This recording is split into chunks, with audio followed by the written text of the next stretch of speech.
Dari luar, hidup seorang janda cantik itu tampak sempurna. Rumah megah, halaman luas, mobil mewah berjejer di garasi, dan rekening yang tak pernah berkurang.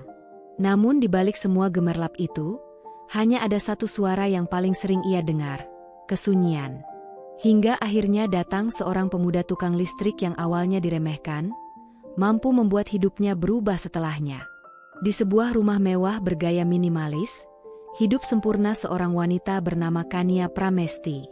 3 tahun lalu, ia kehilangan suaminya secara mendadak karena sakit. Kini, ia menyandang status janda kaya. Perusahaan keluarga dan harta peninggalan mendiang suaminya cukup untuk membuatnya hidup nyaman sampai kapanpun. Namun, apa arti semua itu, jika setiap malam ia tetap duduk sendirian di ruang keluarga yang sunyi? Siang tadi, Kania baru saja menghadiri rapat direksi. Semua orang tersenyum sopan, menyapanya dengan hormat, memanggilnya Bu Kania, simbol kesuksesan yang tampak kuat dan berwibawa. Padahal, jauh di balik senyumnya yang tenang, ada hati yang rapuh, yang lama-lama mulai lelah berpura-pura baik-baik saja. Malam itu, hujan turun perlahan di luar jendela. Kania duduk menatap layar Netflix yang menayangkan drama romantis, tapi pikirannya mengembara entah kemana. Entah kenapa, ia merasa seperti sedang melihat dirinya sendiri di dalam karakter utama wanita itu. Cantik, kaya, tapi kehilangan seseorang yang membuat hidup terasa berarti. Pukul 11 malam. Suara hujan semakin deras, dan hawa dingin merambat ke dalam rumah meski selimut tebal sudah menutupi tubuhnya. Ia berdiri di dekat jendela, menatap rintik air yang menetes di kaca. Tiba-tiba, lampu rumahnya berkedip-kedip, lalu mati total. Rumah besar itu seketika gelap gulita. Kania menarik napas panjang. Ia bukan tipe wanita yang mudah panik, tapi malam itu terasa berbeda. Ada semacam kesunyian yang membuat dada terasa sesak. Ia mengambil ponselnya, membuka daftar kontak, dan menemukan nomor tukang listrik yang pernah direkomendasikan Satpam Kompleks. Ia belum pernah memanggil pria itu sebelumnya, tapi entah kenapa jarinya langsung menekan nomor tersebut. "Selamat malam, rumah saya mati lampu.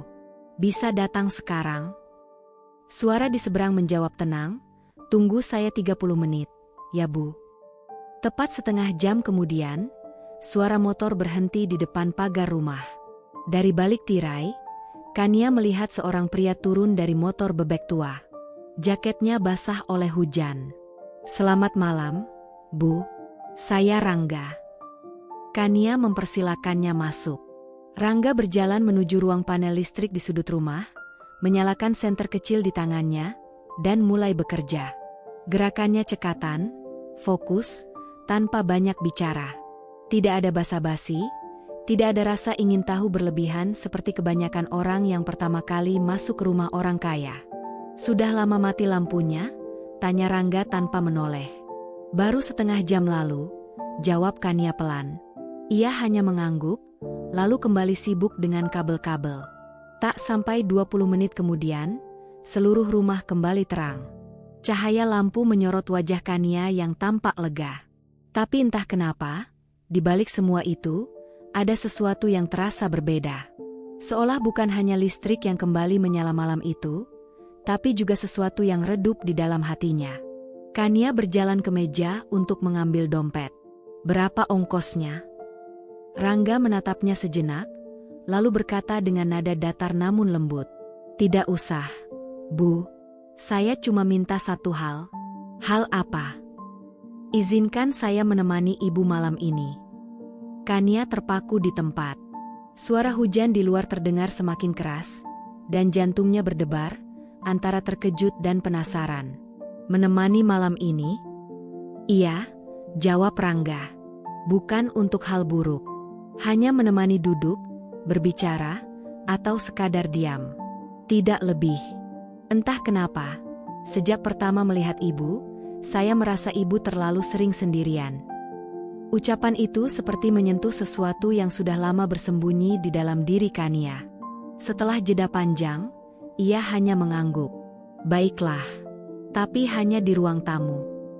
Senyum tipis muncul di wajah Rangga. Ia duduk di sofa, sementara Kania menuangkan 2 cangkir teh hangat. Malam itu mereka berbicara tanpa arah pasti, tentang hujan, tentang pekerjaan, tentang lampu kota yang dari jauh terlihat seperti gugusan bintang. Kadang ada jeda sunyi di antara percakapan mereka, tapi entah kenapa, sunyi itu terasa menenangkan. Ketika jarum jam menunjukkan pukul 2 dini hari, Rangga berdiri. "Terima kasih, Bu. Malam ini berarti banyak untuk saya." Kania hanya mengangguk pelan.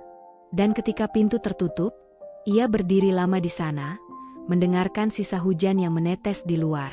Entah kenapa, malam itu terasa seperti awal dari sesuatu yang mungkin akan mengubah hidupnya. Keesokan paginya, Kania berjalan ke gerbang untuk mengambil koran. Dari rumah sebelah, suara lembut tapi tajam terdengar. "Bu Kania, semalam kedatangan tamu ya?" tanya Bu Ratna, tetangga yang terkenal paling suka tahu urusan orang lain. "Iya, tukang listrik. Rumah saya mati lampu," jawab Kania santai. "Oh, tukang listrik itu?" Bu Ratna menurunkan suaranya sedikit. "Hati-hati, Bu. Saya dengar dia punya masa lalu yang agak rumit." "Maksudnya?" "Ah, nanti saja. Cuma, kasihan kalau ibu sampai." "Sampai apa?" potong Kania. Bu Ratna hanya tersenyum samar. "Sudahlah. Saya masuk dulu." Kata-katanya menggantung di udara seperti awan mendung yang belum menurunkan hujan. Sejak saat itu, pikiran Kania dipenuhi oleh satu nama, Rangga. Malamnya, ia duduk di teras sambil menyeruput teh. Wajah pria itu terus muncul di benaknya. Kadang rasa ingin tahu memang lebih kuat dari rasa takut. Dan Kania tahu, cepat atau lambat, ia akan mencari jawabannya sendiri. Namun siapa sangka, jawabannya justru datang lebih cepat dari yang ia kira. Siang itu, di sebuah toko bunga di pusat kota, Kania sedang memilih mawar putih. Dari sudut ruangan, ia mendengar 2 pegawai berbincang pelan. Rangga itu, katanya dulu pernah kerja di proyek besar, tapi keluar gara-gara masalah sama atasannya. Masalah apa? Nggak jelas. Ada yang bilang soal uang, ada juga yang bilang soal perempuan. Makanya sekarang dia cuma ambil kerjaan serabutan. Kania terdiam. Tangannya yang memegang tangkai bunga sedikit gemetar. Nama itu kembali terucap di telinganya, membawa rasa penasaran yang kini mulai berubah menjadi sesuatu yang lain, sesuatu yang berbeda. Begitu keluar dari toko bunga, langkah Kania terasa berat. Kata-kata 2 pegawai tadi terus berputar di kepalanya. Masalah uang, perempuan, mana yang benar? Atau jangan-jangan keduanya? Di dalam mobil, ia menatap hujan tipis yang mulai menuruni kaca depan. Ada pertarungan di dalam dirinya, antara logika yang memintanya berhati-hati, dan perasaan yang ingin percaya bahwa Rangga bukan seperti yang orang-orang katakan. Ia tahu, satu-satunya cara untuk tahu kebenaran adalah mendengarnya langsung dari mulut pria itu. Sore itu, langit tampak kelabu. Petir membelah langit disertai hujan deras yang mengguyur halaman rumahnya. Kania duduk di ruang kerja, tenggelam dalam buku yang tak lagi bisa ia pahami isinya. Lalu, tiba-tiba lampu rumah padam. Bukan hanya lampu, seluruh sistem listrik mati total. Sunyi. Hanya suara hujan dan detak jantungnya yang terdengar. Ia mencoba menelepon teknisi resmi dari perusahaan listrik, tapi semua nomor sibuk. Pilihan yang tersisa hanya satu. Nama yang beberapa hari ini terus mengisi pikirannya, Rangga. Jantungnya berdetak sedikit lebih cepat saat menekan nomor itu. "Butuh bantuan saya lagi, bukannya?" Suara Rangga terdengar tenang di seberang. "Rumah saya mati listrik lagi. Bisa datang sekarang?" Hujannya deras, tapi saya berangkat sekarang, Bu, jawabnya singkat. Tak sampai 1 jam, suara motor tua terdengar berhenti di depan pagar. Kania membuka pintu, dan di sana, di bawah guyuran hujan, berdiri pria dengan jaket basah dan senyum lelah. "Sepertinya rumah ibu memang rindu saya," ujarnya sambil tersenyum kecil. Kania hanya menahan tawa pelan, lalu mempersilakannya masuk. Ia menunjukkan ruang panel listrik. Rangga langsung bekerja, Tangannya cekatan meski bajunya sudah kuyup. Namun kali ini, Kania memperhatikan sesuatu yang berbeda. Wajahnya tampak sedikit lebih letih dibanding terakhir kali mereka bertemu. Kerutan kecil di dahi pria itu seolah menyimpan beban yang tak ia ceritakan pada siapapun. "Rangga," ucap Kania pelan. "Iya, Bu. Ada yang ingin saya tanyakan tentang beberapa hal yang saya dengar." Tatapan Rangga berhenti di kabel yang sedang ia pegang. Ia menatap Kania sejenak, seperti seseorang yang sudah tahu pertanyaan itu akan datang. Namun sebelum sempat menjawab, suara guntur menggema keras, dan lampu rumah tiba-tiba menyala terang. Rangga segera merapikan peralatannya. "Apa yang tadi mau ibu tanyakan mungkin lain kali saja," katanya sambil tersenyum singkat. Kania hanya mengangguk, meski hatinya penuh tanda tanya. Setelah pria itu pergi, Kania berdiri lama di ruang tamu. Rasa penasarannya justru semakin menjadi-jadi. Rangga jelas menyembunyikan sesuatu. Tapi entah kenapa, perasaan ingin tahu itu tak lagi sekadar karena curiga. Ada bagian kecil di hatinya yang tak ingin berhenti memikirkannya. Keesokan harinya, Kania memutuskan untuk mencari tahu sendiri. Ia menghubungi seseorang yang dulu sempat menjadi staf kepercayaannya. "Pak Dimas," pria yang dikenal punya banyak kenalan di berbagai tempat. "Pak, bisa bantu saya cari informasi tentang seseorang? Namanya Rangga. Tukang listrik." "Tentu, Bu. Tapi kalau boleh tahu, untuk apa?" "Anggap saja saya sedang mencari referensi pekerjaan rumah," jawabnya cepat. Beberapa jam kemudian, sebuah pesan masuk. Alamat sebuah bengkel kecil di pinggiran kota, disertai catatan singkat. "Teman lama Rangga sering nongkrong di sini. Mungkin bisa tanya-tanya." Kania menatap alamat itu cukup lama sebelum akhirnya mengambil kunci mobil. Ia tahu langkah ini bisa membuka kebenaran, atau justru membuka sesuatu yang seharusnya tetap terkunci. Bengkel kecil itu berada di tepi jalan sepi, beratap seng, dengan papan nama yang hampir pudar. Bau oli dan suara dentingan besi menyambutnya ketika ia turun dari mobil. Seorang pria menoleh dan menghentikan pekerjaannya. "Cari siapa, Bu?" "Saya mencari Rangga." Pria itu menatapnya sebentar, lalu tersenyum kecil. "Ah, Rangga. Sudah lama nggak nongkrong ke sini. Dia sibuk ngurus adiknya sekarang." "Adiknya?" tanya Kania pelan. "Iya. Adiknya sakit sudah lama. Biaya pengobatannya besar. Jadi Rangga ambil kerjaan apa saja. Kadang dia nggak mau dibayar kalau yang minta tolong itu orang susah. Katanya, dia tahu rasanya kekurangan." Kata-kata itu membuat hati Kania bergetar. Dulu dia kerja di proyek besar, tapi keluar gara-gara beda pendapat sama bosnya. Banyak yang salah paham. Kirain dia yang bermasalah, padahal dia cuma nggak mau ikut main curang. Kania terdiam lama. Semua gosip yang pernah ia dengar tiba-tiba terdengar tak adil. Orang-orang memang mudah percaya pada rumor, tapi jarang mau mencari kebenaran. Dalam perjalanan pulang, hujan kembali turun. Butiran air di kaca mobil berbaur dengan bayangan wajah Rangga yang muncul di pikirannya. Tiba-tiba, Kania merasakan dorongan yang aneh, keinginan untuk melakukan sesuatu untuk pria itu, meski ia belum tahu apa. Kesempatan itu datang beberapa hari kemudian. Saat sore menjelang, Kania melihat sosok Rangga berdiri di depan minimarket dekat kompleks. Ia baru saja keluar, membawa kantong plastik kecil. Kania menghampirinya. "Rangga." Pria itu menoleh, sedikit terkejut. "Bu Kania? Kebetulan sekali."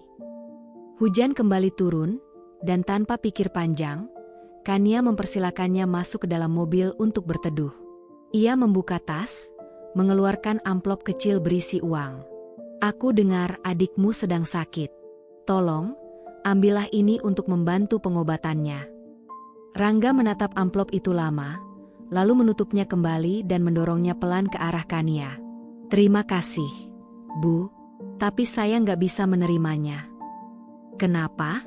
Bukankah ini bisa meringankan bebanmu?" "Kalau saya terima, nanti rasanya saya bekerja untuk ibu bukan karena mau, tapi karena uang." Dan saya nggak mau seperti itu. Kata-kata sederhana itu membuat Kania terdiam. Jarang sekali ia bertemu seseorang yang begitu teguh menjaga harga diri, bahkan ketika hidup sedang keras menekannya. Ia menatapnya lembut. Kalau begitu, izinkan aku membantu dengan cara lain. Rangga tersenyum samar. Kalau ibu mau membantu, cukup tetap percaya sama saya. Ucapan itu sederhana, tapi entah kenapa membuat dada Kania terasa hangat. Hujan masih turun di luar, membasahi jalanan dan menyelimuti sore itu dengan kesunyian lembut. Dan di tengah semua itu, Kania mulai menyadari satu hal. Ini bukan lagi sekadar rasa penasaran. Sejak hari itu, Kania mulai sering memanggil Rangga ke rumah. Alasannya terdengar masuk akal, mengganti bohlam taman, memeriksa kabel di ruang kerja, memastikan stop kontak berfungsi. Tapi jauh di dalam hatinya, ia tahu semua itu hanyalah alasan. Ia hanya ingin melihat Rangga lagi. Entah kenapa, setiap kali pria itu datang, rumah besar yang selama ini terasa dingin, tiba-tiba menjadi lebih hangat. Sore itu, Kania duduk di teras sambil membaca buku. Rangga baru saja selesai memperbaiki lampu dinding.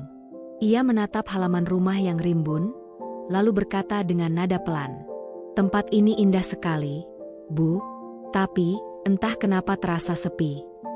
Kania tersenyum samar. "Mungkin karena saya sendirian di sini." Rangga menatapnya sebentar.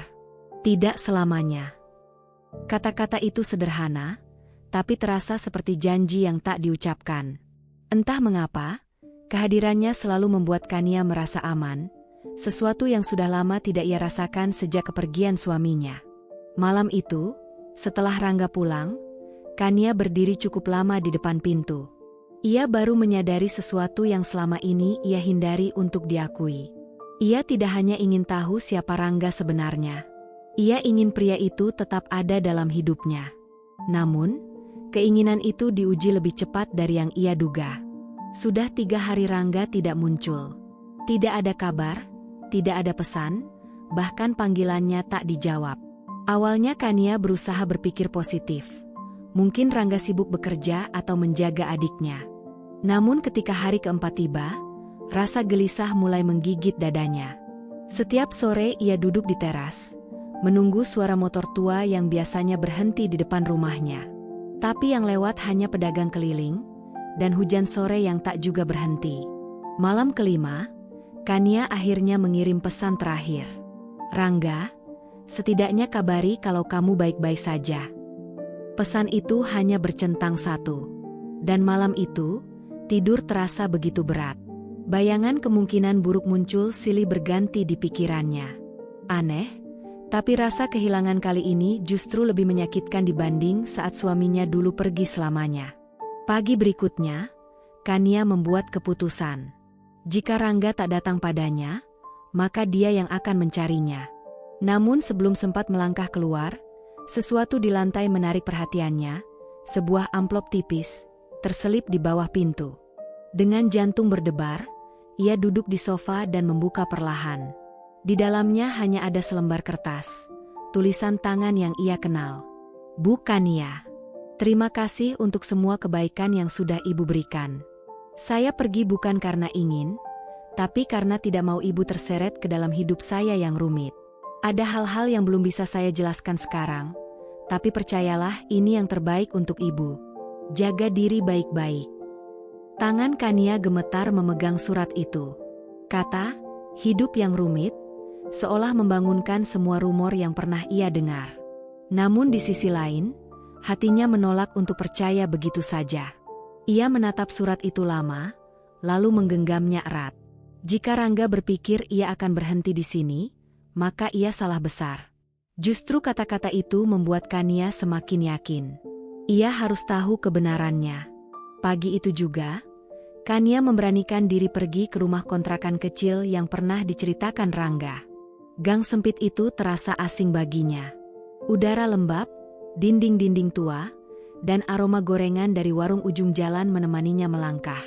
Rumah Rangga berada di ujung, pintunya dicat biru muda, mulai mengelupas. Ia mengetuk pelan.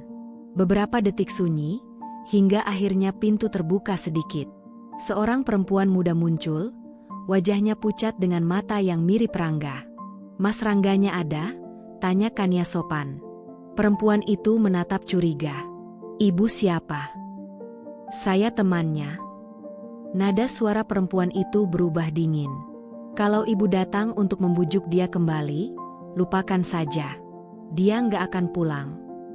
Pintu pun tertutup tepat di depan wajah Kania. Ia berdiri terpaku.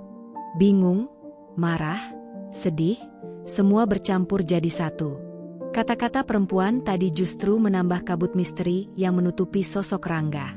Dan semakin orang menutup pintu untuknya, semakin besar tekad Kania untuk membukanya. Ia menunggu di ujung gang, berharap ada seseorang yang mengenal Rangga dan mau bicara.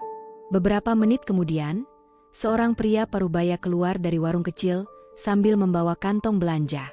Ia memandang Kania sebentar, lalu mendekat. "Ibu cari Rangga, ya?" Kania mengangguk cepat. "Bapak kenal dia?" "Anak itu baik," ujar pria itu pelan. "Tapi hidupnya berat. Dia kerja siang malam buat bayar hutang bapaknya yang dulu ditipu orang. Sekarang adiknya sakit, butuh biaya operasi. Makanya dia rela ambil kerjaan apa saja. Kadang keluar kota." Kania terdiam. Setiap kata pria itu terasa seperti potongan puzzle yang perlahan menyatu. Jadi ini alasannya. Rangga menjauh bukan karena tak peduli, tapi karena terlalu peduli. Ia tidak ingin Kania tahu, takut membebaninya. "Dia nggak mau ibu tahu," lanjut pria itu. Katanya, dia nggak mau ngerepotin orang baik. Ucapan itu membuat dada Kania terasa hangat, tapi juga perih. Semua keraguan lenyap, digantikan tekad baru. Jika ini satu-satunya alasan Rangga pergi, maka ia tak akan tinggal diam. Ia akan menemukannya. Dan kali ini, ia tak akan membiarkan pria itu menutup pintu lagi. Sore itu juga, Kania menghubungi seorang kenalan di perusahaan listrik. Seseorang yang dulu pernah memanggil Rangga untuk proyek perbaikan. Dari sana, ia mendapat jawaban singkat tapi cukup untuk membuat hatinya bergetar. Rangga sekarang kerja di proyek pembangunan di kota sebelah. Perjalanan ke sana memakan waktu hampir 3 jam.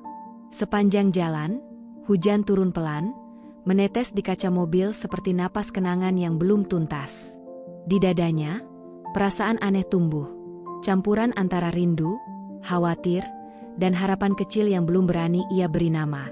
Malam mulai turun ketika mobil Kania akhirnya keluar dari jalan utama menuju area proyek. Lampu-lampu temaram menyorot siluet pekerja yang sibuk meski hujan masih menetes.